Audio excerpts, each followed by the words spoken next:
है, उस आधार पर ही इन आंकड़ों को राज्य के परिवर्तित बजट में शामिल किया है। अब तो माननीय सदस्य को उनके प्रश्न का उत्तर भली भांति मिल गया होगा। इससे भी अधिक आश्चर्य इस बात का है कि गत सरकार में अपनी वरिष्ठता के कारण संसदीय कार्य को संभालने वाले कोटा उत्तर से आने वाले माननीय विधायक इस माननीय सदन में प्रश्नों के उत्तर सहित विधायी कार्य के संबंध में सरकार एवं माननीय मुख्यमंत्री महोदय के अधिकारियों एवं दायित्वों के ऊपर बेमतलब की टिप्पणी करके अपने अनुभव का प्रदर्शन करते हैं, क्योंकि बहुत बार अधिकारियों पे और सब पे बिना किसी वजह के झूठ, हाँ उससे उनकी शायद इनएक्सपीरियंस दिखता है, झूठ कहने लगे, सच से बचने लगे, हौसले मिट गए, तजर्बा रह गया। खेड़ा आने वाले राजा खेड़ा से आने वाले माननीय सदस्य द्वारा इस चर्चा में बहुत समय तक केंद्र सरकार पर टिप्पणी की जाती है। बहुत बार उन्होंने केंद्र सरकार की बातें कही, ना केवल उन्होंने, वैसे बहुतों ने कही, पर विशेषकर उन्होंने कही। प्रदेश की जनता की बात करने की बजाय केंद्र सरकार पे ही चर्चा की। इससे ऐसा लगता है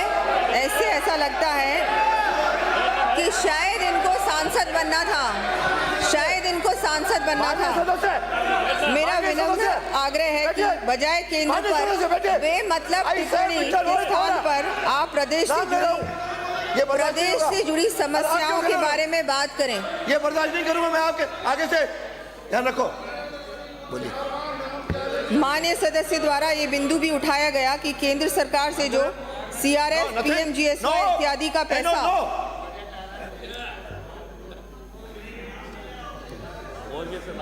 CRF, PMGSY इत्यादि का पैसा राज्य की संचित निधि के माध्यम से प्राप्त होता है को राज्य बजट में दर्शाया गया। उन्होंने टिप्पणी कर ये जानकारी चाहिए कि इस पैसे को परिवर्तित बजट में क्यों शामिल किया जा रहा है। अध्यक्ष महोदय, मैं माननीय सदस्य से ये पूछना चाहूँगी कि केंद्र में हमारी सरकार होने पर भी क्या आपकी गत सरकार CSS संबंधी घोषणाएं नहीं करती थी? हमारी सरकार तो डबल इंजन की सरकार है, जो प्रदेश की जनता को पूर्ण रूप से समर्पित है। माननीय सदस्य को ये जानकारी होनी चाहिए कि सदैव ही केंद्र सरकार से विभिन्न केंद्रीय परिवर्तित योजनाओं अथवा जो राशि संचित निधि के माध्यम से आती है वह राज्य के आय व्यय अनुमानों में सम्मिलित रहती है। हमारे रानीवाड़ा से आने वाले माननीय सदस्य द्वारा ये टिप्पणी की कि ये बजट चुनावी बजट है। अध्यक्ष महोदय, मैं आपके माध्यम से माननीय सदस्य को अवगत कराती हूँ कि इनके बजट ज़रूर चुनावी होते होंगे। शुरू के वर्षों में तो जनता के कल्याण के लिए धरातल पर कोई योजना का कार्य किया ही नहीं, परंतु अंतिम वर्ष में चुनावों को देखते हुए लोक लुभावन योजनाओं की थोथी घोषणाएं कर वोटों पर राजनीति से प्रेरित होकर आमजन को गुमराह करने का ज़रूर इन्होंने काम किया।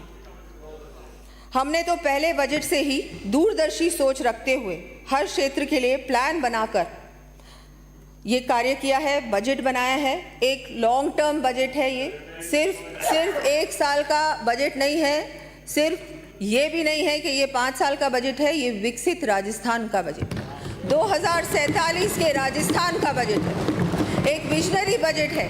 और इसके लिए हम सबको धन्यवाद देना चाहिए हमारे माननीय मुख्यमंत्री जी का, जिनके नेतृत्व में हम सब लोगों ने मिलकर ये इतना अच्छा बजट बनाया, जिसका पूरा लाभ प्रदेश की जनता को हमारे इसी कार्यकाल में मिलेगा। जैसे मैंने कहा कि हमारे इसी कार्यकाल में शिलान्यास भी होगा और उद्घाटन भी, सिर्फ घोषणाएं नहीं जो आपने की। अब मैं फिस्कल स्थिति के बारे में उल्लेख करना चाहूँगी। डेट एंड अदर लायबिलिटीज, ऋण एवं अन्य उत्तरदायित्व। गत कांग्रेस सरकार द्वारा की गई रैशनल एवं थोथी बजट घोषणाओं तथा अनप्रोडक्टिव व्यय के फलस्वरूप वर्ष 2023-24 में राज्य के ऋण एवं अन्य दायित्व हमारी गत सरकार के कार्यकाल वर्ष 2017-18 के दुगने से अधिक बढ़कर 5,70,646 करोड़ रुपए पर पहुंच गए हैं। माननीय सदस्यों को जानकर आश्चर्य होगा कि कांग्रेस सरकार ने प्रदेश के प्रथम 6 से अधिक दशकों में लिए गए ऋण से भी अधिक ऋण केवल 5 वर्ष में ही ले लिया। सोचिए तो सही। इसके परिणाम स्वरूप राज्य के ब्याज भुगतान में अत्यधिक वृद्धि हो गई और ये स्पष्ट है कि कांग्रेस सरकार द्वारा राज्य को डेब्ट के भंवर में फंसा दिया। क्या करें, बिल्कुल अच्छा नहीं। प्रदेश की जनता के लिए तो बिल्कुल अच्छा नहीं किया आपने। माननीय प्रधानमंत्री श्री नरेंद्र मोदी जी के मार्गदर्शन में भगवत गीता तथा रैदास जी के कर्म प्रधान निष्काम कर्म की अवधारणा को आत्मसात करने वाली हमारी सरकार फिस्कल रिस्पॉन्सिबिलिटी को भली भांति समझती है। माननीय मुख्यमंत्री श्री भजनलाल जी के नेतृत्व में हम फिस्कल कंसोलिडेशन पाथ पर अग्रसर हैं। जहां हमारी पिछली सरकार के कार्यकाल में वर्ष 2017-18 में डेट टू जीएसडीपी रेशियो 33.77% था, वहीं चारवाक को अपना आदर्श मानकर ऋणम कृत्वा धृतम पिबेत, ऋण लेकर घी पियो की सोच एवं 5 सितारा होटल के बंद कमरों में अपने अस्तित्व को बचाने के लिए संघर्ष करने वाली गत सरकार के कार्यकाल में वित्तीय कुप्रबंधन के फलस्वरूप वर्ष 2023-24 में राज्य का कुल डेट टू जीएसडीपी रेशियो 37.34% तक पहुंचा दिया। अब वो होटल रूम्स के होटल का खर्चा तो देना ही था ना। महीनों तक बंद, कोरोना से जूझ रही थी, कोविड से जूझ रही थी राजस्थान की जनता, और आप होटलों में बंद थे। क्या करें, अब सरकार को तो बचाना जरूरी था ना आपके लिए। हमारे द्वारा अपने प्रथम पूर्ण बजट में ही डेट टू जीएसडीपी रेशियो में कमी करते हुए इसे 35.97% तक सीमित रखने का प्रयास किया है तथा हम इसी पथ पर चलने के लिए कटिबद्ध हैं। मुझे अत्यधिक अचरज हुआ कि जिस पार्टी की सरकार के मुख्यमंत्री तथा उप मुख्यमंत्री में संवादहीनता हो, बात ही नहीं करते हो, उप मुख्यमंत्री को मंत्रिमंडल छोड़ना पड़े, उस पार्टी के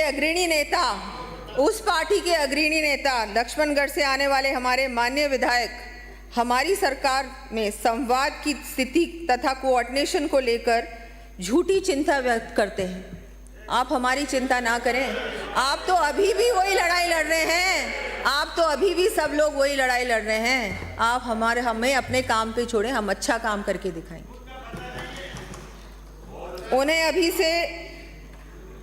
अभी से ही हमारी इस डबल इंजन की सरकार में राज्य एवं केंद्र के अच्छे रिश्ते, आपको तो इससे भी समस्या हो रही है कि अब इनको तो कोई समस्या होगी नहीं, ये तो सारे ही वित्तीय संसाधन केंद्र से भी ले आएंगे, वहाँ से भी इनको बहुत सहयोग मिलेगा। तो आपकी चिंता समझ में आती है, बिल्कुल है, सही है। आप लोगों ने अपनी पार्टी के अंदर बहुत संघर्ष किया, अब क्या करें। हम लोग तो काम करने आए हैं, राजस्थान की जनता ने अवसर दिया। उन सहित विपक्ष के सभी मान्य विधायकगण से अनुरोध व अपेक्षा करूंगी कि वे ऐसी निर्थक बातों में समय जाया ना करें, प्रदेश की जनता के कल्याण में हमारा सहयोग करने का प्रयास करें।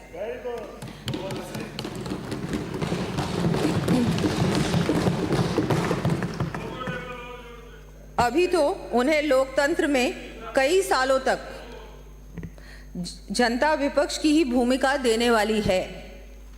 बहुत सालों तक आप लोग तो अब इसी की आदत डाल लीजिए, विपक्ष में बैठने की।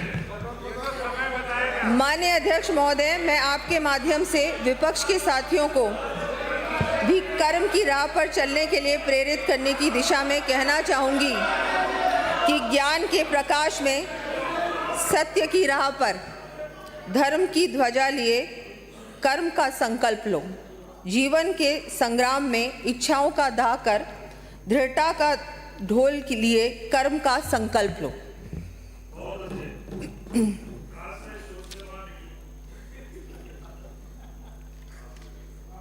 आप अपनी बात कीजिए ना, आपने क्या किया 5 साल? काश ये सारी बातें, चिंताएं जो अब आपने आपके सबके डिबेट में आप लोगों ने अपनी चिंताएं रखी, वही चिंताएं आप जब आपकी सरकार थी तब रखते तो वो सुझाव देते, है ना? तब मानने वाला भी कोई नहीं था और सुनने वाला नहीं था, मानने वाला नहीं था। क्या करें? अध्यक्ष महोदय, मैं आपके माध्यम से सदन को पुनः अवगत कराना चाहती हूँ कि हमारे द्वारा राज्य के टैक्स व नॉन टैक्स रेवेन्यू में एफिशिएंसी बढ़ाने के लिए प्रक्रियाओं का सरलीकरण, ऑटोमेशन के साथ ही फेसलेस मैनेजमेंट की व्यवस्था प्रारंभ किए जाने से ट्रांसपेरेंसी आने के साथ ही रेवेन्यू कलेक्शन में वृद्धि होनी सुनिश्चित है। विपक्ष के माननीय सदस्यों ने राज्य में जीएसटी संग्रहण के बारे में भी संशय व्यक्त किया है। जैसे कि सर्वविदित है कि जीएसटी एक कर प्रणाली पर आधारित इनडायरेक्ट टैक्स प्रणाली का सबसे बड़ा सुधार है। प्रारंभिक वर्षों में केंद्र द्वारा राज्य में राजस्व वृद्धि 14% से कम होने की दशा में उसकी क्षतिपूर्ति भी की गई। यहाँ यह उल्लेखनीय है कि इस वर्ष अप्रैल में संपूर्ण देश के साथ ही हमारे विशेष प्रयासों से राज्य में भी जीएसटी का सर्वाधिक कलेक्शन हुआ है। इसके साथ ही राज्य में हुए कुल उत्पादन से देश में प्राप्त जीएसटी की ग्रोथ भी सर्वाधिक रही है। साथ ही प्रूडेंट फिस्कल मैनेजमेंट द्वारा भी राजस्व बढ़ाते हुए हम प्रदेश की जनता से किए अपने सभी वायदे पूरे करेंगे। हमारे द्वारा अल्प समय में इस दिशा में महत्वपूर्ण कदम उठाए गए यथा भारतीय रिजर्व बैंक की सलाह पर स्पेशल ड्राइंग फैसिलिटी एवं वेज एंड मीन्स एडवांस के अतिरिक्त कंसोलिडेटेड सिंकिंग फंड को भी हमारी सरकार द्वारा वर्ष 2024 में सब्सक्राइब किया गया। इसके फलस्वरूप राज्य को बाजार दर से 40% कम ब्याज दर पर वित्तीय संसाधन उपलब्ध हो पाएंगे। साथ ही ब्याज दर कम होने से राज्य सरकार पर ब्याज भुगतान का दायित्व भी कम रहेगा। इससे एक और राज्य की विकास के लिए संसाधनों की उपलब्धता सुनिश्चित हुई। वहीं दूसरी ओर ट्रेजरी बिल्स में निवेश से इंटरेस्ट के रूप में आय की प्राप्ति हो रही है। हमारे इस कुशल प्रबंधन से वित्तीय वर्ष 2024-25 में लगभग 150 करोड़ रुपए की बचत अपेक्षित है। इस तरह हमारी सरकार दीर्घकालीन डेब्ट के संबंध में हॉलिस्टिक एवं पर्सपेक्टिव प्लानिंग के आधार पर समुचित कदम उठा रही है। जबकि कांग्रेस सरकार के एडहॉक फिस्कल पॉलिसी मेजर्स के कारण राज्य की अर्थव्यवस्था लगभग डेट ट्रैप की स्थिति में आ गई थी। इन्होंने वही छोड़ा हमारे लिए, लेकिन उसके बावजूद भी बहुत अच्छी प्लानिंग के साथ ये बजट भी तैयार किया गया है। वित्तीय संसाधन भी सारे उपलब्ध होंगे और काम भी बहुत अच्छा हो। माननीय सदस्यों को जानकर प्रसन्नता होगी कि डबल इंजन की हमारी सरकार के प्रयासों से प्रदेश को केंद्र सरकार से इंफ्रास्ट्रक्चर डेवलपमेंट के लिए लगभग 2000 करोड़ रुपए की अतिरिक्त राशि गत वित्तीय वर्ष के अंत में प्राप्त हो सकी। इंफ्रास्ट्रक्चर डेवलपमेंट के लिए हम लोगों को इसी गत वित्तीय वर्ष में 2000 करोड़ रुपए केंद्र से प्राप्त हुए हैं। ये बहुत बड़ी उपलब्धि है। इससे आधारभूत संरचनाओं के निर्माण के साथ ही राज्य के विकास में भी तेजी आएगी। राजकोषीय घाटा वर्ष 2017-18 में हम राजकोषीय घाटे को 3.04% के स्तर पर छोड़कर गए थे, लेकिन कांग्रेस सरकार ने अपने कार्यकाल में इसको अनियंत्रित रूप से बढ़ाने में कोई कमी नहीं छोड़ी, जिसके फलस्वरूप 2023-24 में राजकोषीय घाटा बढ़कर 4.26% तक पहुंच गया। हमने हमारे परिवर्तित अनुमानों में राजकोषीय घाटे को पुनः कम करते हुए 3.93% के स्तर पर लाने का प्रयास किया है। मैं माननीय सदन को अवगत कराना चाहती हूं कि हमारी सरकार ने इस वर्ष भी राजकोषीय घाटे को FRBM द्वारा निर्धारित सीमा में रखा है तथा भविष्य में भी हम इसे FRBM सीमा में ही रखने के लिए प्रतिबद्ध हैं। गवर्नमेंट गारंटीज, राजाखेड़ा से आने वाले मान्य सदस्य ने गवर्नमेंट गारंटीज की स्थिति के संबंध में चिंता व्यक्त की है। अध्यक्ष महोदय, मैं आपके माध्यम से सदन को अवगत कराना चाहती हूं कि कांग्रेस सरकार ने वर्ष 2013-14 के अंत में कुल बकाया राजकीय आउटस्टैंडिंग गवर्नमेंट गारंटीज 85,911 करोड़ रुपए थी। हमारी गत सरकार प्रयासों से वर्ष 2018-19 में घटकर 70,430 करोड़ रुपए रह गई थी, परंतु कांग्रेस सरकार द्वारा इनडिस्क्रिमिनेट तरीके से राजकीय गारंटीज जारी की गई एवं 31 दिसंबर 2023 को बकाया राजकीय गारंटीज 5 साल में ही 50% से भी अधिक बढ़कर 1,08,328 करोड़ रुपए के स्तर पर पहुंच गई।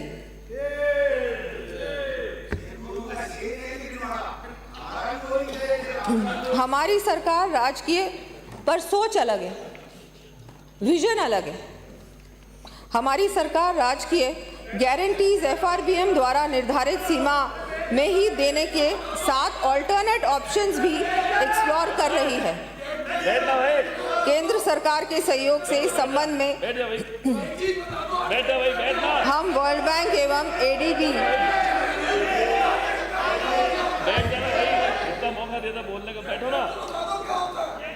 जैसे मल्टीलैटरल इंस्टीट्यूशंस के साथ इस दिशा में कार्य प्रारंभ कर रहे हैं। ग्रोथ स्टेट राज्य सकल घरेलू उत्पाद, माननीय अध्यक्ष महोदय,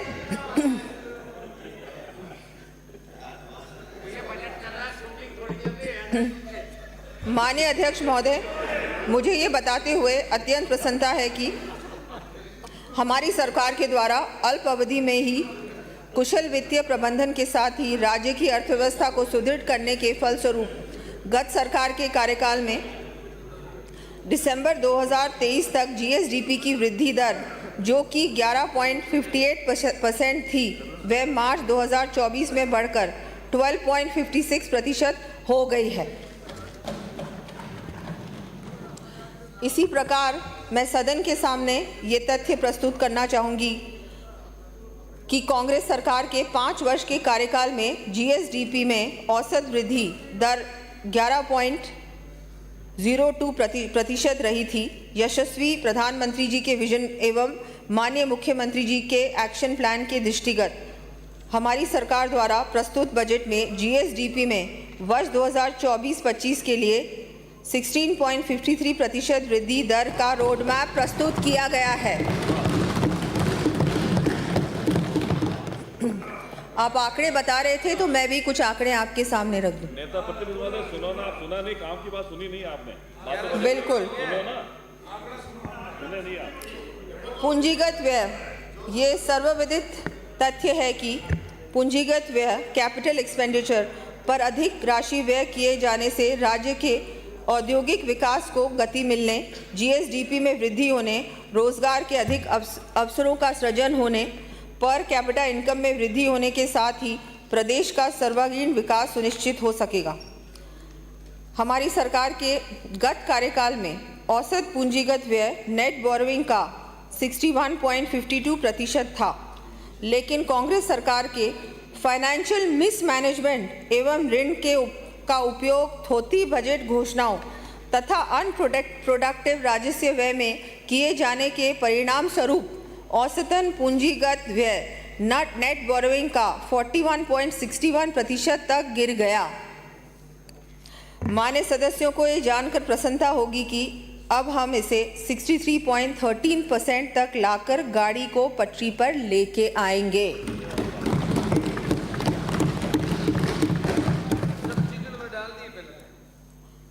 हमारी गत सरकार के कार्यकाल में जहां एवरेज कैपिटल आउटले जीएसडीपी का 2.54% था, वहीं कांग्रेस की रेवड़ी कल्चर के चलते वर्ष 2023-24 तक यह 1.75% के स्तर तक गिर गया।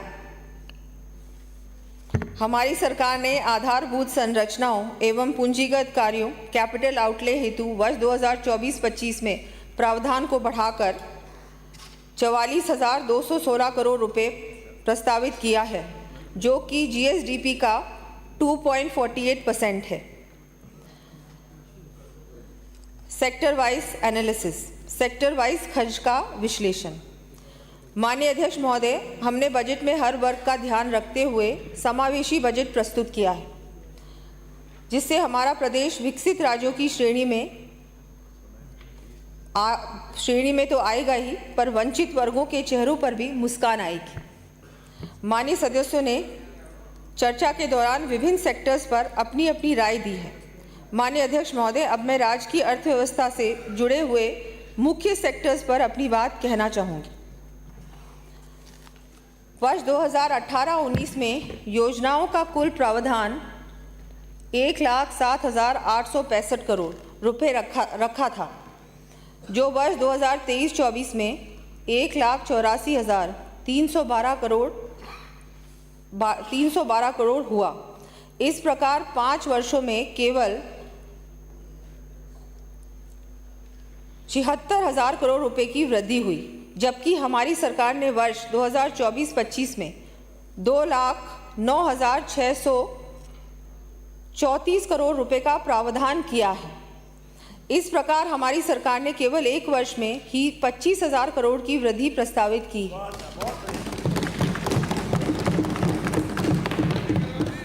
हमारी सरकार ने सामाजिक एवं सामुदायिक सेवाओं, जिसके अंतर्गत मूलभूत सेवाएं जैसे शिक्षा, चिकित्सा एवं पेयजल इत्यादि आती हैं, में वर्ष 2024-25 में स्कीम एक्सपेंडिचर में 18% की वृद्धि प्रस्तावित की है।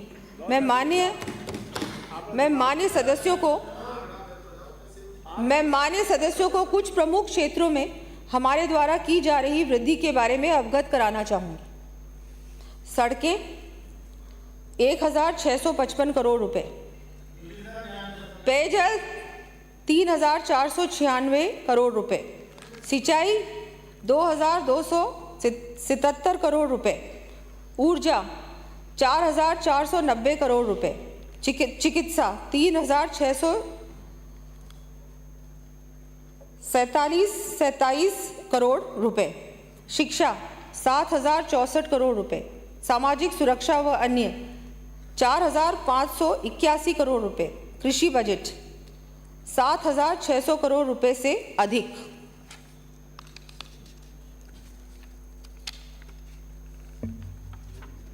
कृषि एवं पशुपालन।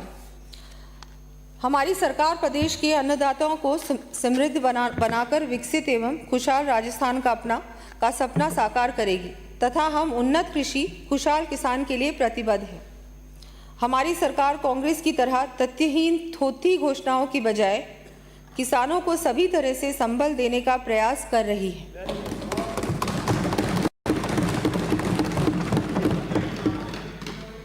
हमारे द्वारा जो बजट प्रस्तुत किया गया है, उसमें कृषक कल्याण एवं कृषि विकास हेतु 96,787 करोड़ 27 लाख रुपए का प्रावधान रखा है।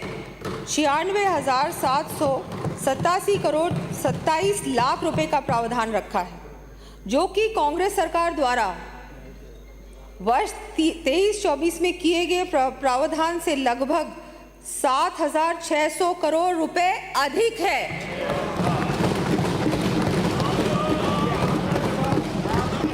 आप मुझे आंकड़े गिना रहे थे, मैं भी आपको कुछ स्पष्टीकरण देना चाहूँगी। आपके आंकड़े पता नहीं कहाँ से आप लेके आए थे। उसका जवाब है ना, उसका जवाब है, आपका जवाब है। आपका तो क्या हुआ? 2 दिन में पेपर दे दिया। किसान साथियों को सिंचाई हेतु जल की पर्याप्त उपलब्धता रहे, इसके लिए हमने दीर्घकालीन योजना के तहत Rajasthan integrated water grid mission प्रारंभ कर 50,000 करोड़ रुपए से अधिक के कार्य किए जाने का लक्ष्य लिया है। मैं यहाँ पिछली सरकार के बारे में कहना चाहूँगी कि कहीं भी पानी का नामो निशान नहीं। वह बैठे बैठे मगर कश्तियाँ बनाते रहते थे।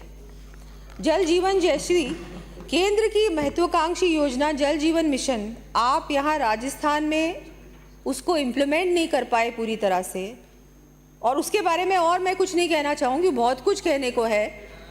और आप बात करते हैं कि राजस्थान में पानी के बारे में सोचना चाहिए। हमारी सरकार ने कुछ ही महीनों में पानी में इतने बड़े काम किए, लेकिन आपको तो एक्सेप्ट करना नहीं है ना। हाँ, लक्ष्मणगढ़ से आने वाले माननीय सदस्य जो कि परंपरा के विपरीत जाकर मेरे द्वारा पढ़े जा रहे बजट भाषण के दौरान कृषि बजट पर बोलने से पहले ही किसानों को के मुद्दों पर टिप्पणी कर रहे थे। मैंने तो कृषि बजट शुरू ही नहीं किया था, पूरा कृषि बजट था, कई पेजेस का बजट था। किसानों के लिए हम सब संवेदनशील हैं। उन्हें मैं पुनः याद दिलाना चाहूंगी कि वादे के अनुसार माननीय मुख्यमंत्री जी द्वारा दिनांक 30 जून 2024 को टोंक से किसान सम्मान निधि की प्रथम किश्त के रूप में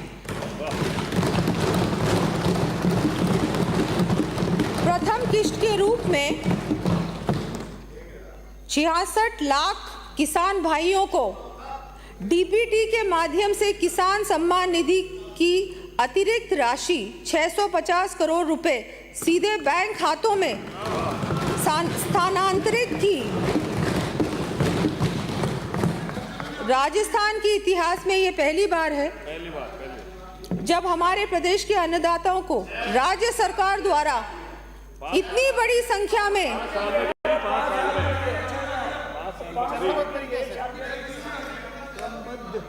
राजस्थान में के इतिहास में ये पहली बार है जब हमारे प्रदेश के अन्नदाताओं को राज्य सरकार द्वारा इतनी बड़ी संख्या में राशि सीधे उनके बैंक खातों में स्थानांतरित की गई। हमारे यशस्वी प्रधानमंत्री श्री नरेंद्र मोदी जी ने किसान कल्याण के लिए अनेक योजनाएं शुरू की, जिनका लाभ प्रदेश के किसानों को मिल रहा है। प्रदेश में प्रधानमंत्री फसल बीमा योजना के तहत लगभग 1400 करोड़ रुपए के बीमा क्लेम्स का निस्तारण किया गया तथा 9000 पीएम किसान समृद्धि केंद्र स्थापित किए गए। माननीय सदस्य, कांग्रेस सरकार माननीय सदस्य, अरे माननीय सदस्य, कांग्रेस सरकार द्वारा पशुपालकों को राहत देने के लिए पशुओं के बीमा के ढोल तो बहुत बजाए, लेकिन अपने कार्यकाल में एक भी पशु का बीमा नहीं करवाया।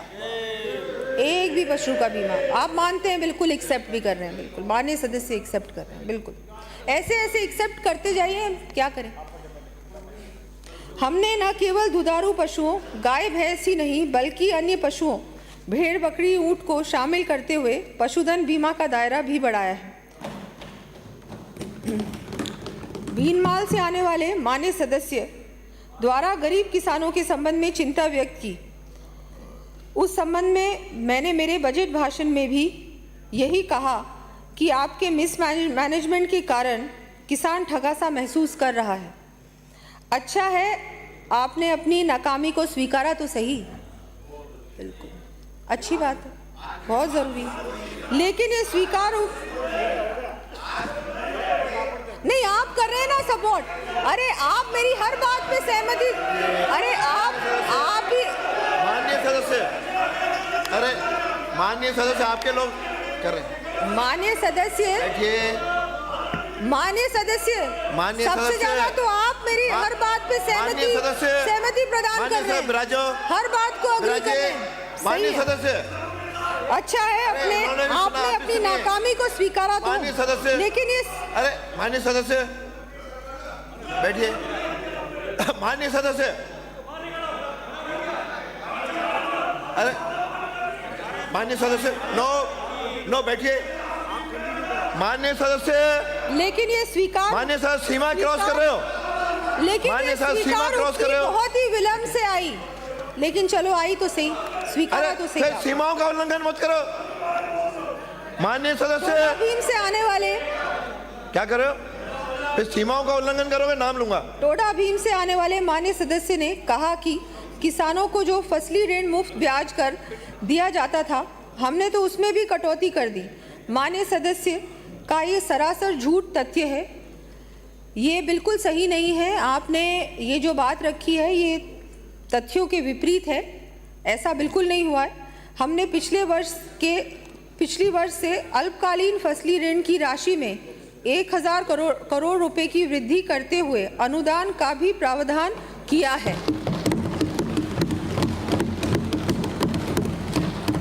साथ ही हमने पशुपालक साथियों के लिए गोपाल क्रेडिट कार्ड योजना भी प्रारंभ की है।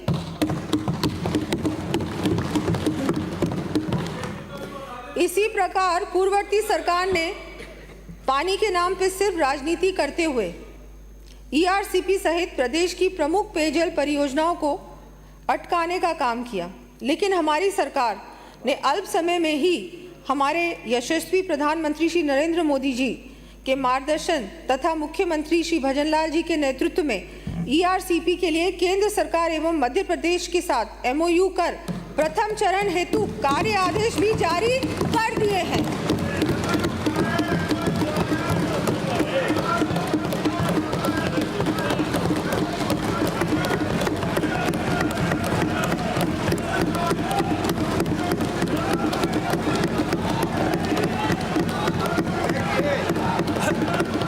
माननीय सदस्य बहुत हो गया।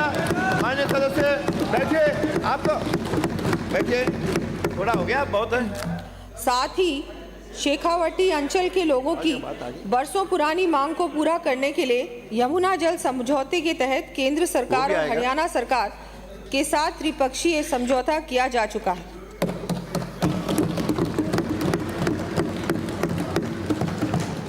ऊर्जा क्षेत्र में नवाचार एवं सुधार। पूर्ववर्ती कांग्रेस सरकार द्वारा केवल बिजली की खरीद पर ही ध्यान दिया गया। राज्य में स्वयं के प्लांट्स की उत्पादन क्षमता बढ़ाने तथा उपलब्ध क्षमता का पूर्ण उपयोग करने पर कोई ध्यान नहीं दिया गया। माननीय नेता प्रतिपक्ष यह तो अब भी मानेंगे कि आपकी सरकार के 5 साल के कार्यकाल में एक भी पावर जनरेशन प्लांट की स्थापना नहीं हुई और आप सोलर ऊर्जा की बात करते हैं। और ये भी सबको विदित है, ये भी सबको विदित है कि माननीय मुख्यमंत्री जी के विशेष प्रयासों से अब राज्य 33,000 मेगावाट उत्पादन क्षमता स्थापित करने की दिशा में अग्रसर है।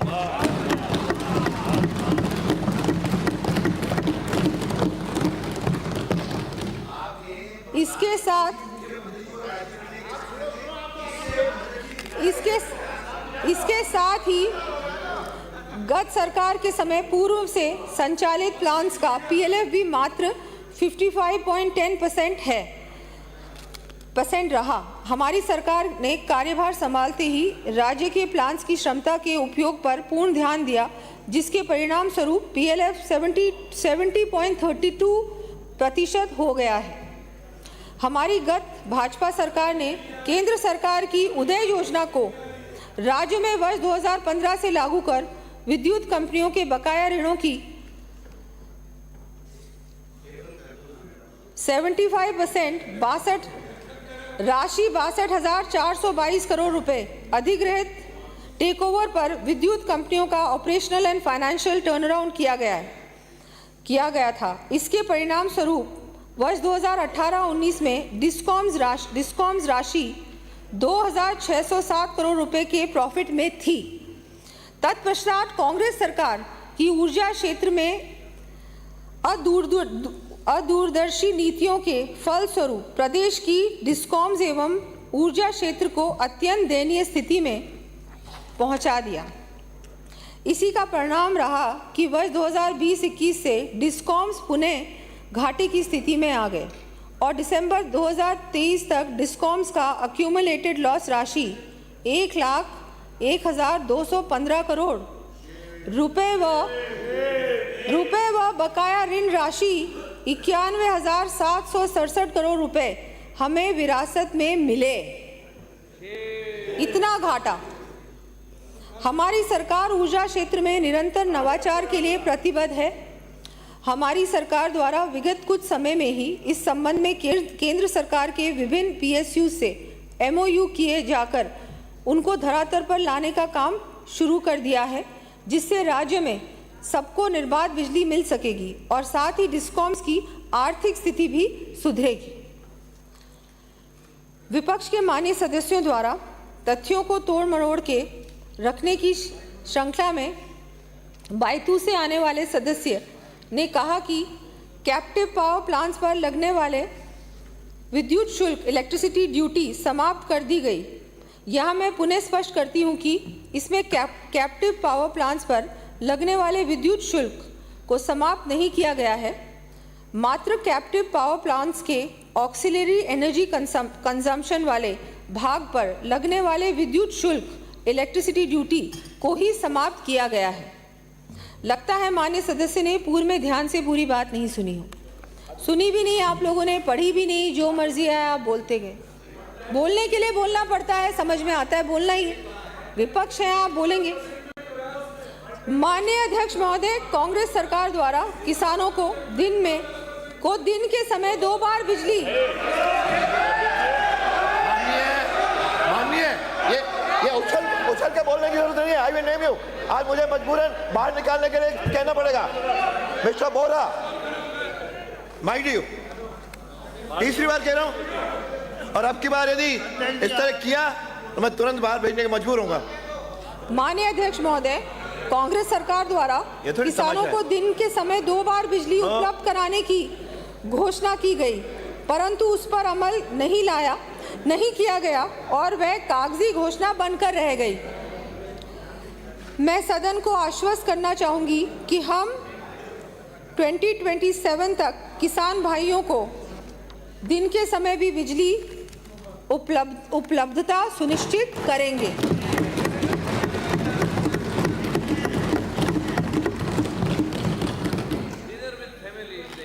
साथ ही जनरेशन, ट्रांसमिशन, डिस्ट्रीब्यूशन की भी समुचित व्यवस्था सुनिश्चित करेंगे।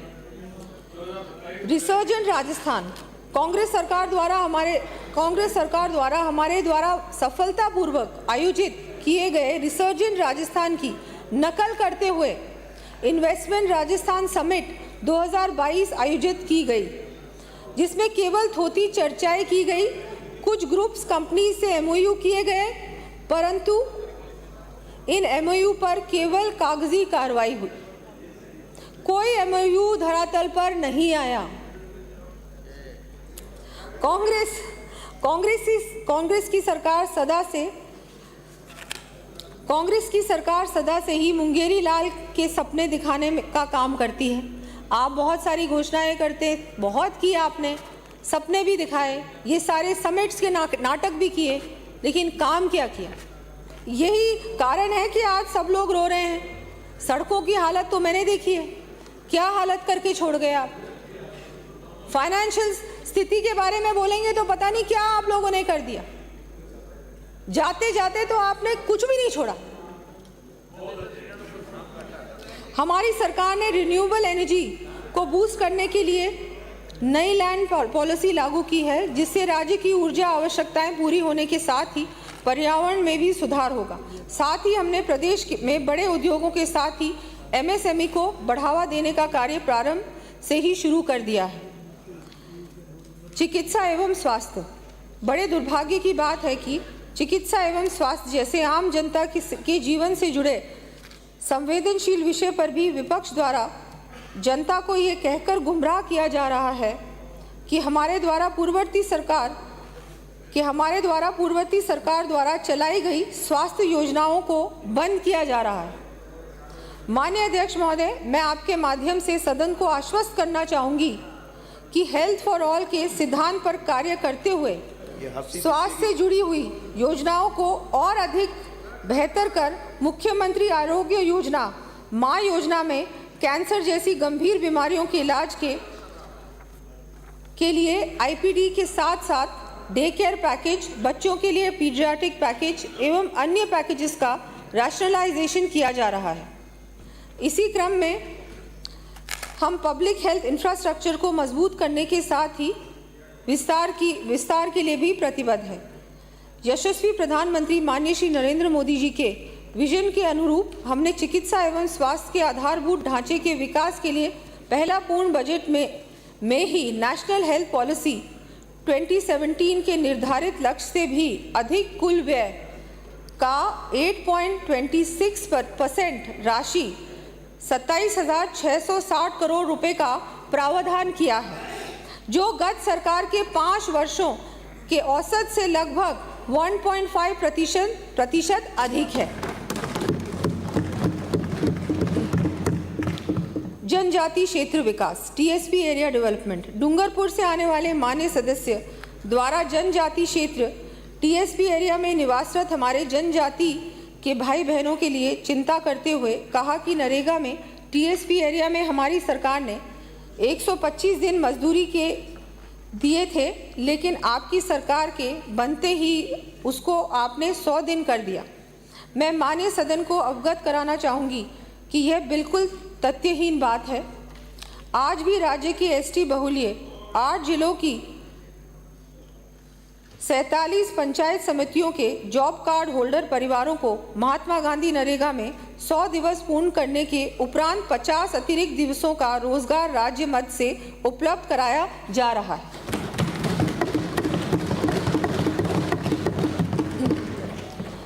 हमारी सरकार जनजाति क्षेत्र के विकास तथा वहां निवास करने वाले परिवारों की खुशहाली के लिए संवेदनशील है।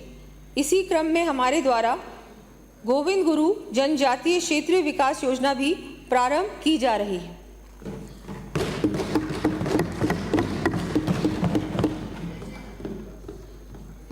Policy and structural reforms. माननीय अध्यक्ष महोदय, सबको ये विदित है कि 2014 में माननीय प्रधानमंत्री मोदी जी के आने से पहले पूरा देश पॉलिसी पैरालिसिस से जूझ रहा था। यशस्वी प्रधानमंत्री मोदी जी के द्वारा विभिन्न स्ट्रक्चरल रिफॉर्म्स, उदाहरण स्वरूप tax reforms, banking reforms, land reforms, digitalisations of economy आदि लाने के फलस्वरूप देश की अर्थव्यवस्था को नई दिशा प्राप्त हुई है।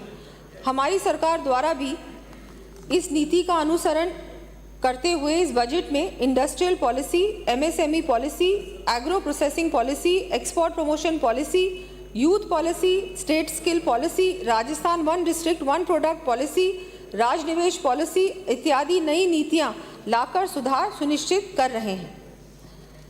हमारे यशस्वी प्रधानमंत्री जी ने लाल किले की प्राचीर से कहा था, हमें जल्द से जल्द गुलामी की मानसिकता और गुलामी के प्रतीक चिन्हों को समाप्त कर नए आत्मविश्वास से भरे नए भारत की स्थापना करनी है। इसके अनुरूप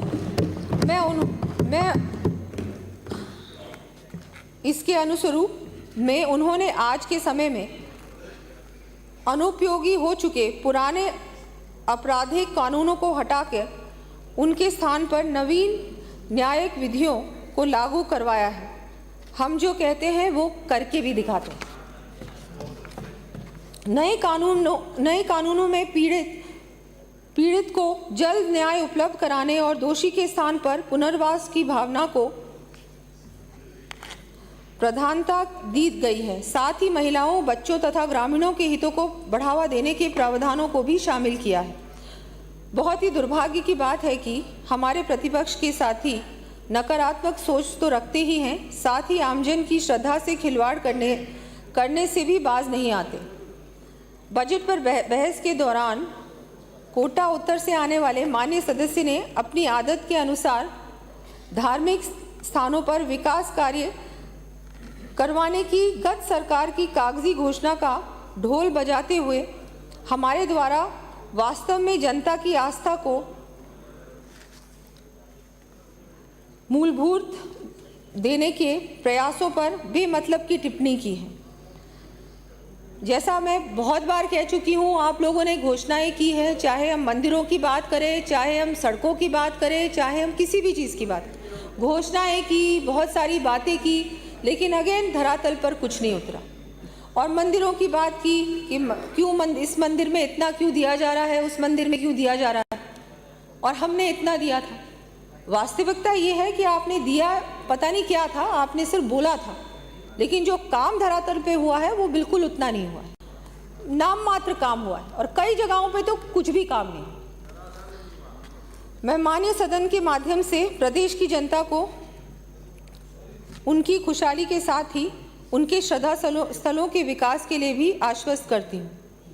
हमारे द्वारा प्रस्तुत प्रथम पूर्ण बजट राज्य को विकसित राज्य बनाने की दूरगामी सोच के साथ प्रस्तुत किया गया है। हमारे माननीय मुख्यमंत्री भजनलाल जी की सरकार पहले साल से ही धरातल पर प्रदेश हित में काम कर रही है। मैं प्रदेश की जनता को सदन के माध्यम से ये आश्वस्त करती हूँ कि हम यहाँ सेवा के लिए हैं और सर्वजन हिताय के भाव को केंद्र बिंदु मानकर 12 दिसंबर 2023 अर्थात सरकार गठन के पहले दिन से ही राज्य के विकास में जी जान से जुट गए हैं, और हमारा ये ध्येय है कि प्रदेश के विकास में कोई कमी, कोई कसर हम लोग नहीं छोड़ेंगे।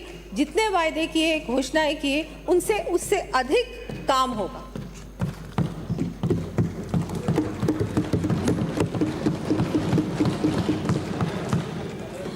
माननीय अध्यक्ष महोदय, अब मैं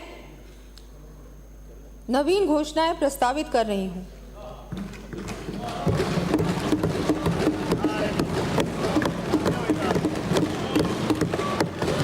आधारभूत संरचना, इंफ्रास्ट्रक्चर, सड़क, सुनिए जनगणना 2011 के आधार पर निर्धारित आबादी के 1000 से अधिक राजस्व गांवों को डामर सड़क से कनेक्टिविटी उपलब्ध करवाया जाना प्रस्तावित है।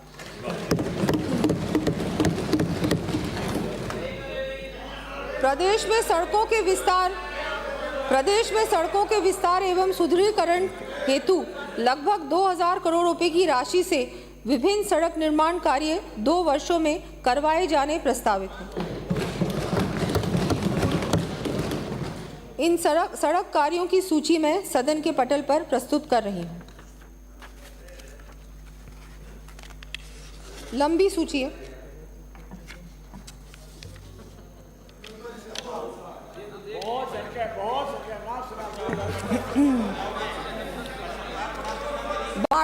बाड़मेर जिले में अंतर्राष्ट्रीय सीमा पर स्थित मुख्य सड़कों से वंचित सामरिक दृष्टि से महत्वपूर्ण 34 सैनिक चौकियों तक सुगम पहुंच बनाने एवं सैनिकों की सुविधा के लिए चरणबद्ध रूप से 48 करोड़ रुपए की लागत से सड़कों का निर्माण किया जाएगा।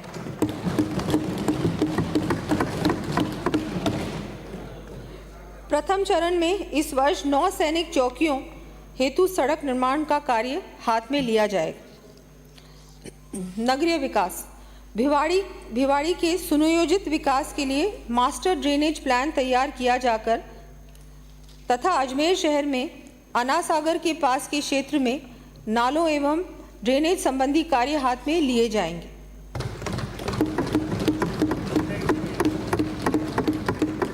धन्यवाद।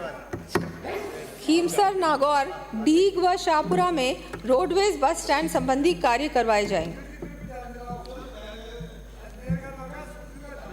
पेयजल, प्रदेश के विभिन्न क्षेत्रों में पेयजल उपलब्ध करवाने के लिए 33 करोड़ रुपए से अधिक के कार्य चरणबद्ध रूप से करवाए जाने प्रस्तावित हैं। इन पेयजल संबंधी कार्यों का विवरण मैं सदन के पटल पर प्रस्तुत कर रही हूँ।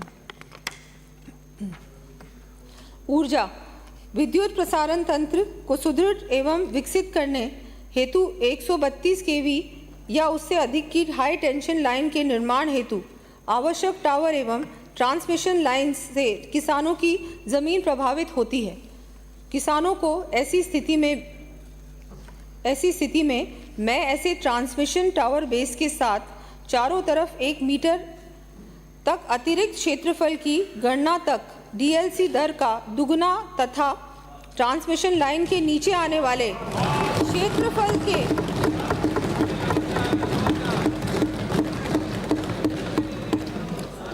पीएलसी दर का दुगना तथा ट्रांसमिशन लाइन के नीचे आने वाले क्षेत्रफल के पेटे डीएलसी की 30% की दर से मुआवजा दिए जाने की घोषणा करती हूँ।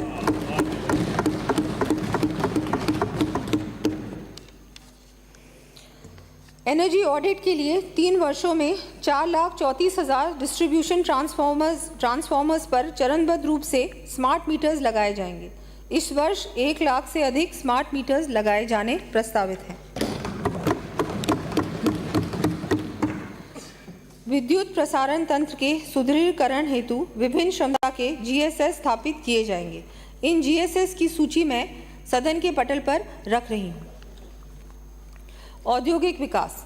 प्रदेश में उद्यमियों को प्रोत्साहन देने की दृष्टि से नवीन रिप्स योजना लाई जानी प्रस्तावित है। इसी के साथ उद्यमियों को समयबद्ध रूप से सहायता प्राप्त हो सके, इस हेतु रिप्स फंड गठित कर आवश्यक प्रावधान किए जाएंगे। एमएसएमई उद्यमियों को कॉमन सैंपलिंग एवं मॉनिटरिंग की सुविधा उपलब्ध कराने के लिए चरणबद्ध रूप से संभाग मुख्यालयों सहित 20 स्थानों पर रीजनल लैबोरेटरी स्थापित किया जाना प्रस्तावित है।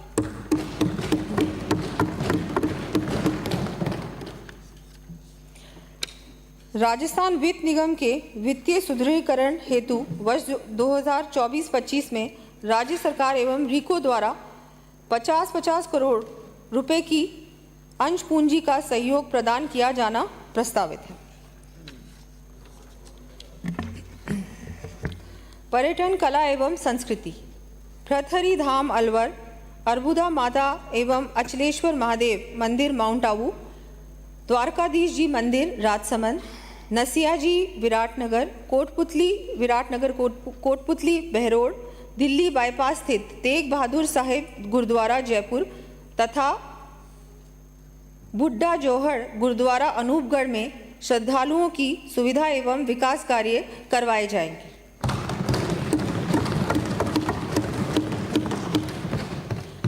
वरिष्ठ नागरिक तीर्थ यात्रा योजना के तहत 15,000 यात्रियों को स्पेशल ट्रेन द्वारा अयोध्या स्थित राम मंदिर के दर्शन करवाए जाने प्रस्तावित है।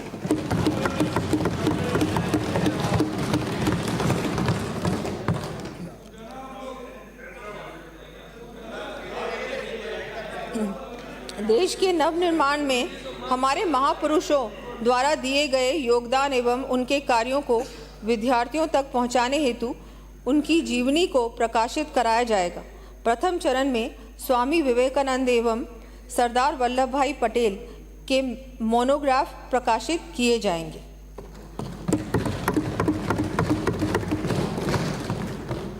वन एवं पर्यावरण। ब्राह्मणी नदी बेगू चित्तौड़गढ़ के रिवर फ्रंट एवं सौंदर्यीकरण के कार्य करवाया जाना प्रस्तावित है। साथ ही अजमेर शहर में पार्क व आदर्श नगर में मातृवन विकसित किए जाएंगे। शिक्षा एवं खेल। प्रदेश में उच्च एवं तकनीकी शिक्षा के विस्तार के लिए विभिन्न महाविद्यालयों की स्थापना व क्रमोन्नयन किए जाने, नवीन संकाय विषय खोले जाने तथा विभिन्न छात्रावासों के निर्माण संबंधी कार्य करवाए जाने प्रस्तावित है। इन कार्यों का विवरण मैं सदन के पटल पर प्रस्तुत कर रही हूँ।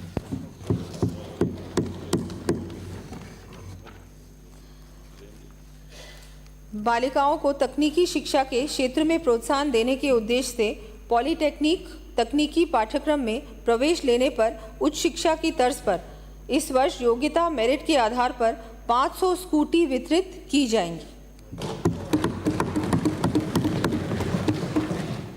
महाविद्यालय तथा कक्षा 11वीं एवं 12वीं के विद्यार्थियों के लिए प्रतिष्ठित कंपनियों के माध्यम से कॉर्पोरेट सर्टिफिकेशन प्रोग्राम संचालित करने हेतु प्रदेश में सभी संभागों में राजस्थान फिनिशिंग स्कूल सेंटर्स की स्थापना किए जाने की घोषणा करती हूँ। इसके अंतर्गत 3 वर्षों में लगभग 50,000 विद्यार्थियों को प्रशिक्षित किया जाना प्रस्तावित है। इस पर 60,000 करोड़ रुपए प्रतिवर्ष का व्यय होगा। प्रदेश के विद्यार्थियों को व्यावसायिक शिक्षा एवं कंप्यूटर शिक्षा प्रदान करने तथा स्कूली शिक्षा के विस्तार की दृष्टि से विभिन्न पाठ्यक्रम विषय शुरू करने तथा स्कूलों व ICT लैब्स की स्थापना किए जाने संबंधी कार्य करवाए जाएंगे। इन कार्यों का विवरण मैं सदन के पटल पर प्रस्तुत कर रही हूँ। विद्यार्थियों तथा आमजन के विज्ञान के प्रति रुचि एवं जागरूकता बढ़ाने के उद्देश्य से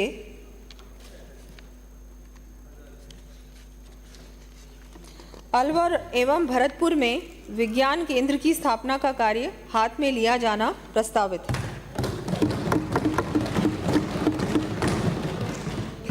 इन पर लगभग 45 करोड़ रुपए का व्यय होगा।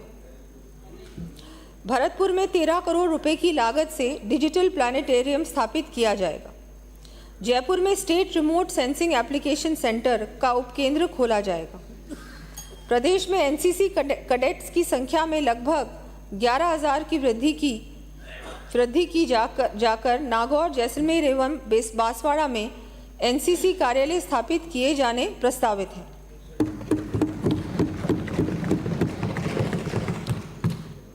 साथ ही प्रदेश में स्काउटिंग को बढ़ावा देने के लिए हिंदुस्तान स्काउट्स हेतु नियम बनाते हुए 4 करोड़ रुपए का अनुदान दिया जाएगा। शाहबाद बारा में सहरिया जनजाति वर्ग हेतु तीरंदाजी व एथलेटिक्स खेल अकेडमी तथा अजमेर जिला मुख्यालय पर एथलेटिक्स खेल अकेडमी की स्थापना की जाएगी। साथ ही कपासन चित्तौड़गढ़ में इंडोर स्टेडियम बनाया जाना प्रस्तावित है।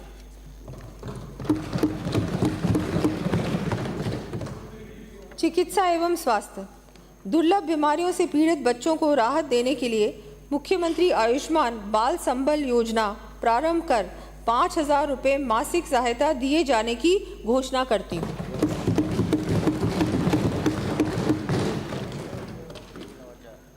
थैलेसीमिया से पीड़ित व्यक्तियों के उपचार हेतु हेमाटोलॉजी सेंटर की स्थापना के साथ ही मरीजों को बिना रिप्लेसमेंट रक्त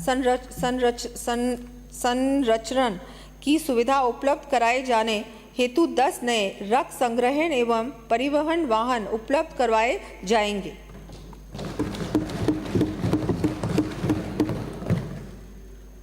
अजमेर, भरतपुर, केलवाड़ा, बारा, उदयपुर की औषधि निर्माण रसायन शालाओं का ऑटोमेशन करते हुए नवीन मशीनें स्थापित की जाएंगी।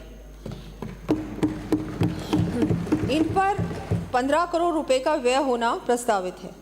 साथ ही आयुर्वेद दवाइयों की समुचित उपलब्धता सुनिश्चित करने के लिए 10 करोड़ रुपए का अतिरिक्त प्रावधान किया जाएगा। ब्रेस्ट कैंसर की जांच हेतु मोबाइल वैन्स की संख्या बढ़ाते हुए चरणबद्ध रूप से प्रत्येक चिकित्सा महाविद्यालय पर उपलब्ध करवाई जाएगी। साथ ही प्राथमिक स्तर की जांच के लिए समस्त ANM एवं आंगनबाड़ी कार्यकर्ताओं को भी ट्रेनिंग दी जानी प्रस्तावित है। प्रदेश में चिकित्सा सुविधाओं के उन्नयन के लिए चिकित्सा संस्थानों के अपग्रेडेशन, स्थापना, भवन निर्माण एवं रिपेयर एंड मेंटेनेंस तथा आयुष चिकित्सा सुविधा कार्य करवाए जाएंगे। इन कार्यों की सूची मैं सदन के पटल पर प्रस्तुत कर रही हूँ। सामाजिक सुरक्षा, प्रधानमंत्री मातृवंदन योजना के अंतर्गत दिव्यांग गर्भवती महिलाओं को देय राशि 6,500 रुपये को बढ़ाकर 10,000 रुपये किया जाना प्रस्तावित है।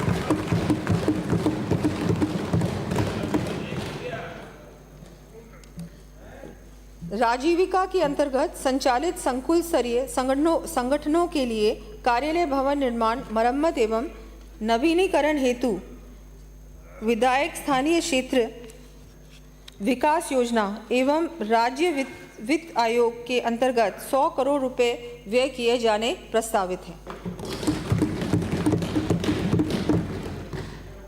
प्रदेश में ओपन बोरवेल के अंदर गिरकर किसी शिशु बालक को अपने प्राण न गंवाने पड़े, इस दृष्टि से समस्त पुराने तथा नए खुदने वाले बोरवेल की एंट्री ऑनलाइन पोर्टल पर किया जाना अनिवार्य किया जाएगा तथा प्रत्येक बोरवेल के लिए जिम्मेदारी भी निर्धारित की जानी प्रस्तावित है। माननीय सदस्यों को विदित है कि आज भी हमारे सफाई कर्मचारी किन विषम परिस्थितियों में कार्य करते हैं। ऐसी स्थिति में उनके स्वास्थ्य का समुचित ध्यान रखने की दृष्टि से RGHS के अंतर्गत लंग्स, किडनी एवं स्किन आदि से संबंधित बीमारियों के विशेष पैकेज निःशुल्क उपलब्ध करवाए जाने की घोषणा करती हूँ।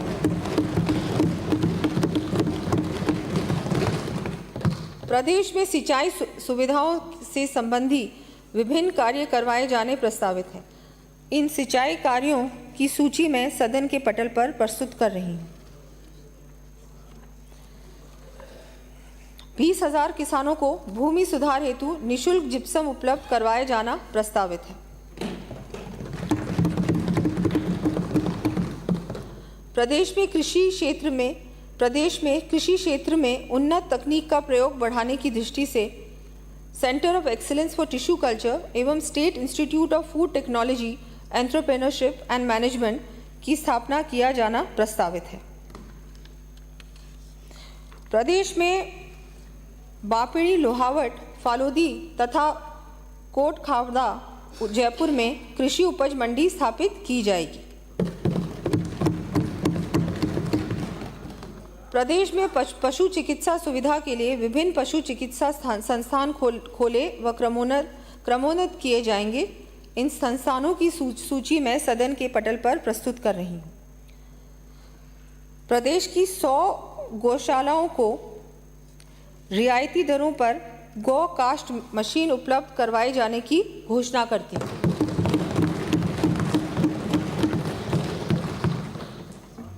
साथ ही डेयरी सेवाओं के विस्तार एवं बेरोजगार युवाओं को रोजगार उपलब्ध कराने के उद्देश्य से 2 वर्षों में 2000 नए डेयरी बूथ खोले जाएंगे। सरस दुग्ध एवं दुग्ध उत्पादों की घर घर पहुंच सुनिश्चित करने के लिए इस वर्ष शहरी क्षेत्रों में 1000 सरस मित्र बनाए जाने प्रस्तावित हैं। अधिक से अधिक ग्रामीण क्षेत्रों के दुग्ध उत्पादकों को सहकारिता से जोड़ने के लिए 2 वर्षों में 1500 नई दुग्ध सहकारी समितियां चरणबद्ध तरीके से स्थापित किए जाना प्रस्तावित है। सुशासन, राज्य न्यायालयों के न्यायिक कार्य हेतु online portal Rajasthan revenue court modernisation system लागू किया जाएगा। इस पर 5 वर्षों में लगभग 50 करोड़ रुपए व्यय किए जाएंगे। साथ ही भूमि सीमा ज्ञान, सहमति विभाजन, नामांकन, गैर खातेदारी से खातेदारी, भूमि की लीज आदि नामांकन के ऑटो डीम्ड निस्तारण हेतु ऑनलाइन प्लेटफॉर्म लागू किए जाएंगे। क्षेत्रीय कार्यालयों के कवरेज के उन्नयन के लिए विभिन्न प्रशासनिक पुलिस इकाइयों एवं न्यायालयों की स्थापना व क्रमोन्नयन किया जाएगा। इन इकाइयों न्यायालयों की सूची मैं सदन के पटल पर प्रस्तुत कर रही हूँ। युवाओं को नशे की लत लगे ही नहीं, इसके लिए ज़रूरी है कि नशीले पदार्थों के स्रोत व अवैध कारोबार को रोका जाए। इस दृष्टि से मैं नशे के अवैध कारोबार पर प्रभावी अंकुश लगाने के लिए एंटी नारकोटिक्स टास्क फोर्स का गठन करने की घोषणा करती हूँ।